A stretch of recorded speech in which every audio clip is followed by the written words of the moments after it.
वंदनीय मातृशक्ति, प्यारे बच्चों, प्रत्येक रविवार की भांति हम सब इस रविवार को भी वेद मंदिर में उपस्थित हैं और उन विषयों पर विचार करने के लिए बैठे हैं जिन पर विचार करने से हमारा जीवन अच्छाई की ओर जाए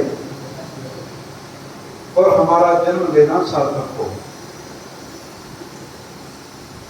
सावन का महीना कुछ दिनों बाद शुरू हो जाएगा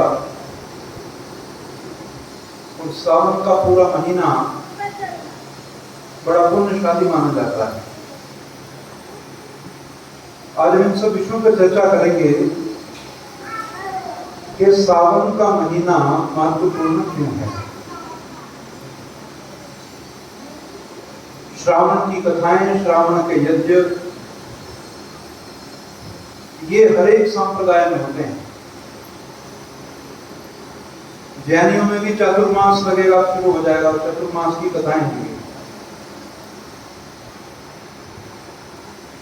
और इस महीने को बड़ा पवित्र महीना माना जाता है। पवित्रता का कारण हम लोगों को सेवा के लिए मिले हुए अवसरों का होना है। जितना मनुष्य पुण्य कर्म करता है, पवित्र कर्म करता है, वो वही समय उसके लिए पवित्र माना जाता है। और पुण्य हम कब कर पाते हैं? मेरे हाथ में रोटी है और मैं किसी को खिलाना चाहता हूं और कोई भूखा है ही नहीं, तो फिर आप पुण्य कैसे करोगे? भूखा तो कोई है ही नहीं। आपके पास वस्त्र हैं पर निर्वस्त्र कोई नहीं, और जो चीज आपके पास है उसको लेने वाला भी तो कोई हो। अगर उसको कोई लेने वाला नहीं है तो आप पुण्य कैसे करोगे? ये जो महीना आने वाला है, शुरू तो अब से ही हो गया, बाढ़ का आना। शहर के शहर बह रहे हैं, गाड़ियां बह गई, एक्टिवा बह गई, लोगों के वाहन बह गए, पशु बह जाते हैं, घर बह जाते हैं। आज तो पक्के घर है, बांध बन गए तो बाढ़ें नहीं आती। अब तो बांध बन गए ना, तो बांध बनने से बाढ़ आनी बहुत कम होगी। लेकिन फिर भी विज्ञान की इतनी उन्नति होने के बाद भी ये आगे जो आने वाला समय है, जलथल हो जाएगा। देखना, जलथल हो जाएगा। लोगों के घर नहीं होंगे, लोगों के पास खाने को नहीं होगा, लोगों के पास रहने को नहीं होगा, उनके पास पहनने को कपड़े नहीं होंगे। इतने सारे परेशान और दुखी लोग कहां जाएं? क्यों भाई, कहां जाएं? तो कहा हर मंदिर में श्रावण कथा शुरू करो ताकि लोग प्रवचन सुने, वहीं भोजन कर लें, वहीं रह लें 3-4 महीने, 2 महीने का ये पुण्य काल है कि जब प्रकृति का प्रकोप हम सब के ऊपर है और उस प्रकोप से लाखों करोड़ों लोग परेशान हैं और हम कुछ लोग ऐसे हैं जिनके पास सामर्थ्य है, जिनके पास धन है, जिनके पास साधन है। हम अपने साधनों से उन लोगों की सहायता करें। इस महीने में ये पुण्य है, क्योंकि बड़ी समस्या होने वाली है। आप उधर गांव में जाओ तो कसम भी खाते, कहते हैं 100 भैंस की। क्या कहते हैं? 100 भैंस की, भैंस की कसम। आपने माँ की कसम सुनी हो, बहन की कसम सुनी हो, भैंस की 100 कौन खाता है? क्योंकि ग्रामीण में जो पशुधन है, भैंस क्या है? पशुधन। ये भी एसेट में आती है। किसी के पास 150 भैंसें हों तो करोड़पति है वो आदमी। एसेट है ये उसकी, किसान की एसेट है। पशु, उसकी खेती, उसके द्वारा उपजाए गए अन्न, उसके द्वारा पैदा किया गया घी, दही, पनीर, ये सब चीजें उसका पशुधन है। तो गांव के लोग किसकी कसम खाते हैं? 100 भैंस की। क्यों खाते हैं कसम? कि वो भैंस भी मेरे परिवार के सदस्यों की जितनी ही महत्वपूर्ण है, वो भी उतनी महत्वपूर्ण है। तो वो भी बह जाते हैं इस समय में। तो आप ये सोचो, हमने देखा अपनी आंखों से स्वयं गांव में, किसी की भैंस मर गई तो हमने लोगों को रोते हुए देखा, अपनी भैंस की तरफ बैठ कर रोते हुए, ऐसे रोते जैसे अपना कोई प्रिय मर गया। निश्चित रूप से जो पशु हमारे लिए फायदेमंद है, जिस पशु से हमें फायदा है, फायदा ना भी हो, एक कुत्ता यदि आपके दरवाजे पर बैठता है और हर रोज आप उसे देखते हैं, हर रोज आप उसे रोटी देते हैं और वो 4 दिन ना दिखे, तो हमारे मन में क्या होता है? उसके प्रति चिंता पैदा हो जाती है कि 4 दिन हो गए, दिख नहीं रहा, कहाँ, पता नहीं क्या हुआ होगा। घर में भी चर्चा करते हैं कि 4 दिन से कुत्ता दिखाई नहीं दे रहा। देखिए क्या बात है, ये भारतीय संस्कृति है जो पशु पक्षियों के प्रति भी मित्रता का भाव रखता है। और एक मंत्र तो आप पढ़ते हो, वेद का मंत्र है, जिसमें आप कहते हो यजमानस्य पशून् पाहि। क्या कहते हैं? यजमानस्य पशून् पाहि, हे परमात्मा मेरे यजमान की पशुता से रक्षा करो। किससे रक्षा करो? पशुता से। पशु रखो, पशुओं से लाभ लो, पर पशुता मत रखो मन में। हम मनुष्य हैं, मनुष्य को पशुता का स्वभाव रखना शोभा नहीं देता। अभी आप देख रहे हैं, कोई कहता मुझे भोले बाबा ने बुलाया है, सुना आपने भी? बड़े लोग हैं जिनको कभी माता बुलाती है, कभी कोई बालाजी बुला लेते हैं तो लोग जाते हैं, और सब लोग कहते हैं कि बस बुलावा आएगा तो जा पाएंगे, जब बुलावा ही नहीं आएगा तो कैसे जाएंगे? तो बात तो हमारी सही है, लेकिन ये बुलावा केवल यात्रा थोड़ी है।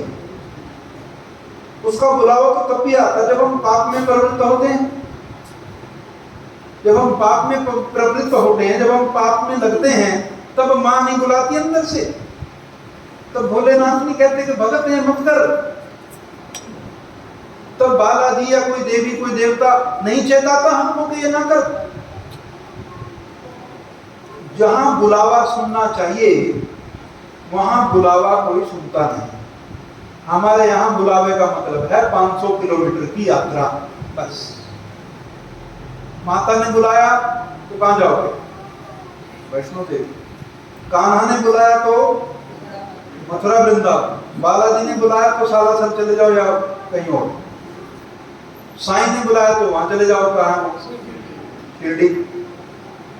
तो इतने देवी देवता बुलाते हैं आपको अपने स्थान पे, तो कभी ये भी तो कि हमारे मन में पापों के प्रति भी तो चेताएं। कोई वो यात्रा तो बाहर की है, कभी अंदर भी तो बुलाएं। 2 ही तरह की यात्रा है, एक बाहर की और एक अंदर की। बाहर की यात्रा आसान है, अंदर की यात्रा मुश्किल है। बाहर की यात्रा 500,000 किलोमीटर हो सकती है, अंदर की यात्रा मेरे जो हृदय ये है इसके 1 अंगूठा की दूरी अंदर मान लो, यहाँ हृदय स्थान है जहाँ कहते हैं कि आत्मा का निवास है। यहाँ बैठकर आत्मा पूरे शरीर को संचालित करता है, और जब हम सो जाते हैं तो आत्मा अपने घर चला जाता है। ये उसका ऑफिस है और ये उसका घर है। कोई कहते 3रे आसमान पे रहता है, कोई 7वें आसमान पे बताता है। तो ये क्या है? आप पढ़ते हो संध्या में एक मंत्र, प्राणायाम मंत्र पढ़ो, ओम भूः ओम भुवः ओम स्वः ओम महः ओम जनः ओम तपः ओम। कितने हो गए? कोई 3रे लेवल पे जाकर चमक पा जाता है, कोई 5वें लेवल पे चमक पा जाता है, कोई 7वें स्तर पर जाकर साक्षात्कार करता है। वो जो कहते हैं वो कह तो ठीक रहे, पर उसको घटा नहीं पाते, उसको लागू कहां करें? जो कह रहे 7वें आसमान पर रहता है, बिल्कुल ठीक कह रहे। 7वां आसमान शरीर में कहां है? ये यही परमात्मा और आत्मा का मिलन स्थल है। ये ध्यान रखना, आत्मा परमात्मा का मिलन स्थल कौन सा है?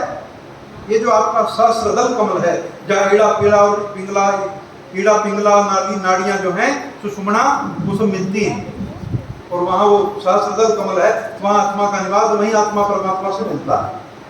आपने कभी विचार किया आप दिन में कितनी बार खाना खाते हैं? 3 बार तो मुख्य भोजन है, 3 बार का तो मुख्य भोजन है, उसके बीच में छोटे छोटे नाश्ते भी हैं। चाय नाश्ता 5 बज के लाओ चाय बना दो भाई, ऐसा कहते हैं सब। आप देखिए दिन में 3 बार भोजन प्लस 1 बार नाश्ता, किसी के घर चलाओ तो चाय बिस्कुट ये भी साथ साथ में 3-4 बार का भोजन करने के बाद भी शाम को व्यक्ति थक जाता है या चुस्त होता है? शाम को थका हुआ महसूस करता है। पूरा दिन 3 बार भोजन करके 2-3 बार उपभोजन करके कह लो तो फिर भी व्यक्ति थका हुआ होता है। जब आप रात को सो जाते हैं, रात का अंतराल भी उतना ही है जितना दिन का अंतराल। रात में आप कितनी बार भोजन करते हैं? सुबह ऊर्जावान उठते हैं कि थके हुए? क्यों? कैसे? ये ऊर्जा कहां से लाया? आपने भोजन नहीं किया, 3 बार भोजन 2 बार नाश्ते, ये तो नहीं किया आपने, फिर ये ऊर्जा कहां से आई? आप जब सोए तो आपकी आत्मा यहां से कहां चली गई? यहाँ, अपने घर। अपना घर सबको अच्छा है, क्यों कहते घूम लो फिर लो, जम्मू कश्मीर चले जाओ, स्विट्जरलैंड चले जाओ, 8-10 दिन बाद के बाद अपने घर की याद आ जाती है। और आदमी जब इतनी बढ़िया यात्रा करके अपने घर आए, अपने बिस्तरे पर जब लौटता है तो कहता हाँ बड़ा आनंद आया भाई, अपना घर सबको अच्छा है। तो आत्मा को भी अपना घर अच्छा है। क्यों अच्छा है? क्योंकि वहां उसके पिता का वास है। अच्छा क्यों है? क्योंकि वहां उसके पिता का वास है। जब आत्मा निद्रा में, जब निद्रा में क्या होता है? एक मैथमेटिक्स है, एक साइंस है। निद्रा में होता क्या है? निद्रा में शरीर सक्रिय होता है कि निष्क्रिय? जोर से बोलते हो। इंद्रियां सक्रिय या निष्क्रिय? निष्क्रिय। मन सक्रिय या निष्क्रिय? प्राण सक्रिय या निष्क्रिय? निष्क्रिय अवस्था में होता है, सक्रिय नहीं। उतना ही चलता है जितने में जरूरी है। अगर जोर जोर से सांस है तो जाग खुल जाएगी आप, इतना श्वास आएगा जिससे निद्रा भंग ना हो। बुद्धि सक्रिय के निष्क्रिय? पूर्ण निष्क्रिय। आंशिक रूप से भी सक्रिय नहीं होती, आंशिक रूप से भी। मन आंशिक रूप से भी सक्रिय नहीं होता, पूर्णतः निष्क्रिय। जब ये पूर्णतः निष्क्रियता घटित होती है तो आत्मा अपने स्वरूप में चली जाती है और परमात्मा का सानिध्य से उसको ऊर्जा मिलती है। वहां से ऊर्जा मिलती है, वो जो थोड़ी देर तक उसका अनजाने में परमात्मा से मिलन होता है। अभी परमेश्वर की कृपाएं बता रहे थे, ये कितनी बड़ी कृपा है कि मूर्ख से लेकर विद्वान तक सोते सोते परमात्मा से मिलाता है। कितनी बड़ी कृपा है। अगर हमें अपने प्रयत्न से ईश्वर से मिलना हो तो भाई साहब अष्टांग योग अपनाना पड़ेगा। 8 अंग योग के यम, नियम, आसन, प्राणायाम, प्रत्याहार, धारणा, ध्यान, समाधि, ये 8 अंगों का पालन करना बड़ा मुश्किल है, बड़ा मुश्किल काम है। कितनी तपस्या है, आप इसकी कल्पना नहीं कर सकते। और ये ही कार्य निद्रा में हर व्यक्ति कर लेता है। इस ईश्वर की कितनी कृपा है कि उसने नींद में अपना सानिध्य दिया आपको, और उस सानिध्य के कारण आप सवेरे उठे तो इतनी ऊर्जा भरी हुई थी कि पूरे दिन काम करने के लिए आप तैयार थे। तो ये विचारणीय विषय है। तुम्हारे जो 7 लोग बताए मैंने, वो ऐसे सब इसका संबंध है उससे। और जब बुलावा है तो केवल बाहरी यात्रा का बुलावा नहीं होता, क्योंकि परमात्मा कहने को तो संसार में हर कहीं है, और उसका संसार में हर कहीं होना आपके लिए लाभकारी नहीं है। परमात्मा तो सड़क पे पड़े पत्थर में भी है, और उस पत्थर से आपको क्या लाभ? परमात्मा तो हर जगह है, और उसके हर जगह होने से आपको कोई लाभ नहीं जब तक आपको ये महसूस ना होने लगे कि वो मेरे अंदर ही है। बाहर संसार कैसा है? जड़। और हम कैसे हैं? चेतन। तो चेतन परमात्मा से चेतन आत्मा मिलना चाहता है तो चेतन स्थान पर ये घटनाएं घटेंगी। जड़ जगह में परमात्मा तो हो सकता है, पर आत्मा, एक पत्थर में परमात्मा तो है, लेकिन आपकी आत्मा तो वहां नहीं है ना, उसमें कैसे घुसोगे आप? परमात्मा को जानने की मुश्किल है। तो प्रकृति के चमत्कारों से, प्रकृति के मोहक दृश्यों से आप उसे याद तो कर सकते हो, पर यदि वास्तव में उससे मिलना चाहते हो तो प्रकृति साधन बन सकती है। और मिलने का स्थान कहां है? मिलने का स्थान अंदर है, बाहर नहीं है। जितने मंदिर हैं वो तो सिर्फ एक सामाजिक स्थल है। क्या है? आप जिसे कम्युनिटी सेंटर कहते हो इंग्लिश में, हिंदी में आप उसे मंदिर कह सकते हो। कितने कितने गांव में आपने ध्वनियां देखी हैं, घंटियां हर एक मंदिर में। अब ये चीजें खत्म हो गई, लेकिन सेना में आज भी है। सेना में ध्वनि के संकेत आज भी। एक सैनिक जंगल से सीटी बजाएगा, उस सीटी बजाने के प्रकार से पूरी रेजिमेंट को पता चल जाएगा खतरा है या। ध्वनियों का प्रकार है, सूचना देने का तरीका है, अलग अलग तरीके की सैनिक आवाज निकालता है छुप के जंगल में। और जो दूसरे हैं उग्रवादी नक्सली, वो समझते हैं कि कोई पशु पक्षी बोल रहा है, जबकि वो है क्या, एक सैनिक संदेश दे रहा है। यही गीता के प्रथम अध्याय में शंख बजाते हैं, भीष्म अपना शंख बजाते हैं, कृष्ण अपना शंख बजाते हैं, अर्जुन अपना शंख बजाते हैं, भीम अपना शंख बजाते हैं, युधिष्ठिर अपना शंख बजाते हैं। क्या है ये? ध्वनि संकेत। क्या है? ये आर्मी में भी है। ऐसे ध्वनि संकेत गांव में कहां से दिए जाते थे? मंदिर से। गांव में कोई आपत्ति है, कोई संकट है, फोन तो है नहीं जो हर किसी को मैसेज डाल दो, फोन तो है नहीं, तो कैसे गांव के लोगों को बताओगे गांव पे हमला हो गया, आक्रमण हो गया, कोई विधर्मी आ गया, कोई और तरह का, कैसे बताओगे? तो गांव में जो मंदिर है उसमें घंटी बजाने का जो प्रकार है उससे पता चलता है कि मामला क्या। कोई सभा इकट्ठी करनी है, लोगों को जोड़ना है, तो घंटी अलग तरह से बजाई जाएगी, चेतावनी देनी है तो अलग तरह से बजाई जाएगी, आपत्ति है तो अलग तरह से बजाई जाएगी, कोई संकेत देना तो अलग तरह से बजाई जाएगी। और पताका, झंडा भी होता है। झंडा किस लिए होता है? परवा और पछुआ हवा की जानकारी के लिए, जो किसानों को जानना बहुत जरूरी है। तो बीज डालेंगे तो हवा के हिसाब से ढलेगा, मेरी मर्जी नहीं कि मैं बीज गिर दूं कैसे। हवा परवा है या पछुआ, ये देखना पड़ेगा। जब हवा बदलेगी, उसी के बदलने से पानी छोड़ते हैं खेत में। बहुत तो झंडे से फैसला करते हैं, और नहीं तो खेत में से मिट्टी की मुट्ठी उठाई और ऊपर से नीचे छोड़ी, तो उनको पता चलता है कि जिधर को मिट्टी उड़ेगी उधर की हवा है, तो संकेत पा जाएंगे, उस हिसाब से अपना काम करेंगे। ये सब संकेत हैं।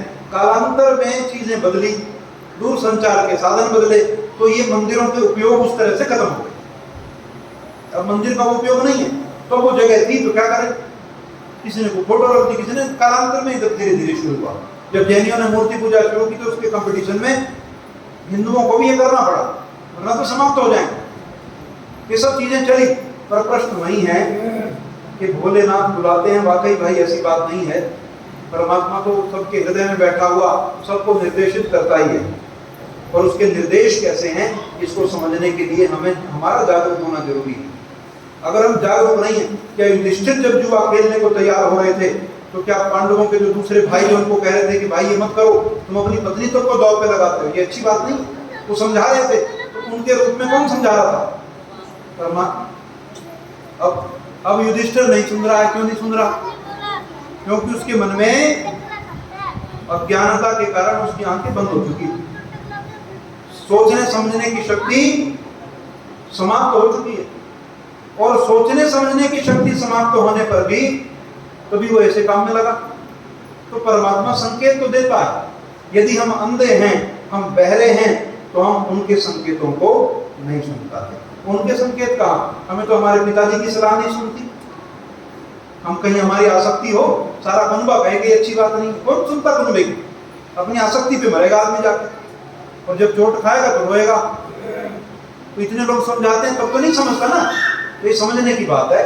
जो समझ लेता है, समझदार व्यक्ति के लिए कुत्ता भी एक शिक्षा दे रहा है, बिल्ली भी शिक्षा दे रही है, सांप भी शिक्षा दे रहा है, चिड़िया भी शिक्षा दे रही है, हर प्राणी शिक्षा दे रहा है। और जिसको शिक्षा नहीं देनी, जो अंधा हो चुका किसी व्यसन में या किसी कारण से, वो पिताओं और गुरुओं की शिक्षाओं पर भी उसका कोई प्रभाव नहीं होता।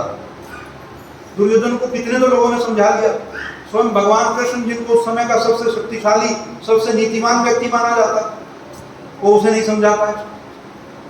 और दुर्योधन खुद ही कह रहा है कि महाराज ऐसी बात नहीं है, जहां ये पढ़े हैं वहीं मैं पढ़ा हूं। जिन गुरुओं से इन्होंने धर्म सीखा उन्होंने से मैंने सीखा। ऐसा नहीं है मैं धर्म जानता नहीं। जानामि धर्मा न च मे प्रवृत्ति, मैं धर्म जानता हूं पर मेरी प्रवृत्ति नहीं है उधर, मेरा मन नहीं जाता उधर, मैं क्या करूं?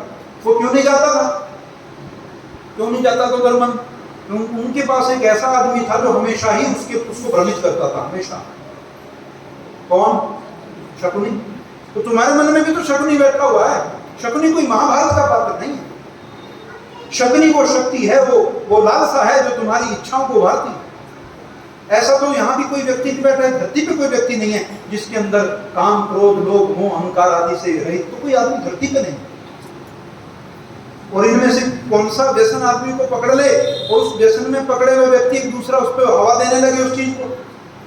एक तो होता है मैं फंस गया, और एक होता है मेरे फंसे में लोग हवा और दें कि हाँ शाबाश ठीक कर रहे हो, घबराने वाली बात नहीं, हम तुम्हारे साथ हैं। व्यसन और उग्र हो जाता है, उससे बचना फिर किसी के वश की बात नहीं है। दुर्योधन लोभी आदि और इस राज्य की कामना वाला तो था ही, और दुर्योधन नहीं, इस धरती पर जो भी राजा हुआ है राज्य की कामना वाला ही हुआ है। बिना राज्य की कामना से तो राजा का पद भी संभव, बिना ममत्व के तो आप अपनी संतानों का भी पालन नहीं कर सकते। उतने अर्थों में तो आपका मोह होना भी तो जरूरी है। बिना मोह के कैसे चलोगे, बिना लोभ के कैसे चलोगे? छोटी छोटी मात्राओं में तो ये सारी चीजें हमारे अंदर होनी चाहिए। अगर नहीं होंगी तो जीवन की कल्पना नहीं होगी।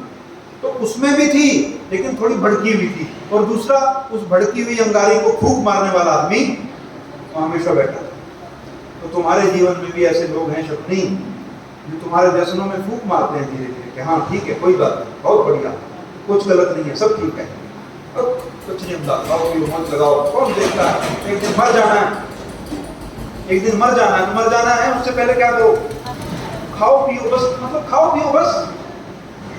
पर जीवन की सार्थकता खाने पीने नहीं है बस। इतना तुच्छ उद्देश्य है कि खाओ पियो मौजें लो, खाओ पियो मौजें बहुत दिन तक ली जा सकती। जब दांत उड़ जाएंगे ना मुंह में से, और आंतड़ियां होने कमजोर, तो ना खा सकोगे न पी सकोगे, फिर मौज कैसे लोगे? कुछ चीजें समाज में चल रही है विचित्र, खाओ पियो मौजे लो। ये तो भाई दांत और आंत है तो खाओ पियो मौजे लो, और ये हमेशा नहीं रहेंगी। ये तो जवान आदमियों की भी खराब हो जाती है। जिसकी आंतें खराब हो गई उसके मुंह में दांत भी हो, क्या फर्क पड़ता है? जिसका लीवर ही बैठ गया उसके मुंह में दांत भी हो, जीभ भी हो, सब ठीक है, क्या फर्क पड़ता? कुछ नहीं। तो ये खाना पीना मौज उड़ाना तो तुच्छ उद्देश्य है, जीवन का निकृष्ट उद्देश्य है ये। आप इस निकृष्ट उद्देश्य के लिए इस देवतुल्य मनुष्य जीवन को इस पर डाल रहे हो, कितने बड़े दुर्भाग्य की बात। मनुष्य जीवन इसलिए थोड़ी मिला है तुम्हें, चाट खाओ, पकौड़े खाओ, बाल रंग कर लो, कौन सा तो ठीक है, एक अवस्था में सब अच्छे भी होते हैं, लेकिन क्या जीवन इसी के लिए है? हाँ, जीवन का उद्देश्य इससे कहीं ज्यादा है। तो हम उस बात को यदि नहीं समझेंगे तो फिर हमारा सब कुछ करने का कोई फल नहीं है। इसलिए ठीक है, अपने हृदय में ईश्वर की स्तुति करो, और वहां से जो संकेत तुम्हें मिलते हैं, क्योंकि ऋषिदानु ने कहा है मनुष्य का आत्मा सत्य और असत्य को जानने वाला है। जब भी हम और आप असत्य में, पाप में प्रवृत्त होते हैं, तो अंदर से एक आवाज जरूर आती है कि ये मत करो, ये अच्छा नहीं है। वो किसकी आवाज है? वो परमात्मा की आवाज है। और उस आवाज को सुन के जो आदमी अपने कदम पीछे खींच ले, वही ईश्वर का पुत्र है। कौन है? भाई पिता का तो वही पुत्र प्रिय है जो उसका कहना माने। जो उसका कहना नहीं मानता वो तो इस दुनिया में पसंद नहीं पिता। इसी संसार में पिता अपने पुत्रों को संपत्ति के अधिकारों से बेदखल कर देते हैं कि मैं अपना कुछ भी इस लड़के को नहीं दूंगा, क्योंकि ये मेरे कहने में नहीं है। और अखबार में निकलवा देता है, इससे लेना देना करने का जिम्मेवार वो खुद होगा, मेरा इस व्यक्ति से इससे कोई संबंध। और एक व्यक्ति सारा जिंदगी भर का इकट्ठा किया हुआ उसे सौंप रहा है, एक को सौंप रहा है और एक से सारे अधिकार छीन रहा है। ऐसी समझना, जो परमेश्वर के पुत्र हैं उनकी आज्ञाओं को मानते हैं, उनके अनुसार चलते हैं, उस परमात्मा को अपने दिल में बिठाते हैं, यही उसका सिंहासन है। जब उस सिंहासन पर परमात्मा को बिठाते हो तो गलती होने की कोई संभावना नहीं होती। इस सिंहासन पर जब बुरी शक्तियां बैठती हैं और बुरी शक्तियों को सहारा और उसको फूंक देने वाले, उसको क्षय देने वाले लोग साथ होते हैं, तो पाप शुरू हो जाता है। महाभारत शुरू हो जाती है। महाभारत तो आज भी होती है। आज भी दुर्योधन है जो अड़ियल है, जो मान नहीं रहा। आज भी धृतराष्ट्र ऐसा पिता जो बच्चे को पाप करते हुए देखकर भी आंख मूंदे बैठा है। आज भी गांधारी है जिसने आंखें होते हुए अपनी आंखों पे पट्टी बांध रखी है। आज भी शकुनी है जो उसको खोज रहा है कि चल आगे, घबरा मत, मैं तेरे साथ हूं। सब कुछ तो आज भी है। आज भी पांडव हैं, आपकी 5 ज्ञानेंद्रियां और 5 ये पांडव ही तो हैं। धर्म के साथी को अच्छाई में लगा दो तो पांडव हो जाएंगे। कौरव 100 हैं, सैकड़ों भ्रमित करने वाले कारण हैं। हमें भ्रमित करने वाले सैकड़ों हैं और बचाने वाले थोड़े कम होते हैं। हमेशा आपके अच्छे सलाहकार 1-2 होंगे और आपको भटकाने और भरमाने वाले ज्यादा। संसार है तो महाभारत कोई किताब नहीं है, रामायण कोई पुस्तक नहीं है। महाभारत और रामायण तो हर पल मेरे साथ होती है, हर पल उसमें से मैं गुजरता हूं। इस बातों को यदि आप समझेंगे तो जो आपके हृदय में बैठा ईश्वर है उसके निर्देश आप पाएंगे। और ऐसे ऐसे निर्णय हमें कई बार करने पड़ते हैं जो बड़े कठोर निर्णय होते हैं, बड़ी मुसीबत वाले निर्णय होते हैं, बड़ा हृदय चाहिए जिनको लेने के लिए। वो निर्णय हमेशा परमात्मा के सहाय से लिए जाते हैं। भगवान ही सब कामों को करवाने वाला है, हम कहीं करता नहीं। वो कहते हैं ना, अहंकार से कर्तारमिति मन्यते। कोई आदमी अहंकार से यदि अपने आप को कर्ता मान ले तो उससे बड़ा मूर्ख कौन है? परमात्मा ही करवाने वाला, उसी की शक्तियों से सब होता है। तो आइए, वो परमात्मा जो शंकर है, वो परमात्मा जो देवियों के रूप में, प्रज्ञा के रूप में, बुद्धि के रूप में जो हमें इंगित करता है, हमारे जीवन को संभालता है, जो त्वं माता शतक्रतो, जो माता के जैसे सैकड़ों प्रकार से हमारी सहायता करने वाला है। त्वं ही न पिता वसो, जो पिता के रूप में हमें बसाने वाला है। वसु माने बसाने वाला। तुम ही न पिता वसो, हे परमात्मा तुम ही मुझे बसाने वाले हो। तुम माता शतक्रतो, हे माँ परमात्मा तुम ही मेरी माँ के रूप से सैकड़ों प्रकार से मेरा पालन पोषण करने वाले हो। ऐसे परमात्मा और माँ शक्ति से जो जुड़ जाता है, निश्चित रूप से उसका जीवन सफल हो जाता है। आइए, हम इस संसार में मनुष्य के जन्म में हुए हैं और हमारे हृदयों में समस्त प्रकार के देवी देवताओं का वास है। तो आइए, हम देवी देवताओं के संकेत जो अपने हृदय में हमें मिल रहे हैं, उन संकेतों को हम सुने और अपने जीवन को बदलने का, अपने जीवन को ढालने का प्रयास करें। निश्चित रूप से भी हम ऐसा करेंगे तो हमारे हृदय में बैठा परमेश्वर प्रसन्न होकर असंख्य आशीर्वाद देगा और निश्चित रूप से हमें अपनी गोद में ऐसे उठा लेगा जैसे प्रिय बच्चे को माँ बड़े बड़े प्रेम से अपनी गोद में उठा लेती है। हमारा समाज में जीना भी सार्थक होगा और समाज से जाना भी सार्थक होगा। तो आइए, हम यात्राएं करें निश्चित रूप से, पर वो यात्राएं बाहर की ना होकर के भीतर की हों, अंदर की यात्राएं हों। हम अंदर के स्रोतों से मिलें, उन स्रोतों से जुड़े जिससे जुड़ने के बाद हमें किसी बाहरी स्रोत की आवश्यकता न रहे। और ऐसा स्रोत न्यायकारी परमात्मा ने हर मनुष्य के हृदय में बहा रखा है। हर मनुष्य के हृदय में आनंद के स्रोत बह रहे हैं। वो कहते हैं ना, आनंद स्रोत बह रहा पर तू उदास है, अचरज है जल में रह के भी मछली को प्यास है। आनंद स्रोत बह रहा पर तू उदास है, अचरज है जल में रह के भी मछली को प्यास है। तो आनंद का स्रोत है। हम प्यासे अपनी मूर्खता से हैं, परमात्मा की तरफ से नहीं। तो ईश्वर हम सब पर कृपा करें, हम सबके जीवन में आनंद और खुश हों, सुखी हों और कृपाएं हमारे परिवार की और परमात्मा की सदा हम पर बनी रहे। इन्हीं शब्दों के साथ आप सबने बड़े ध्यान से मेरी वाणी को सुना। आप सभी का बहुत बहुत धन्यवाद।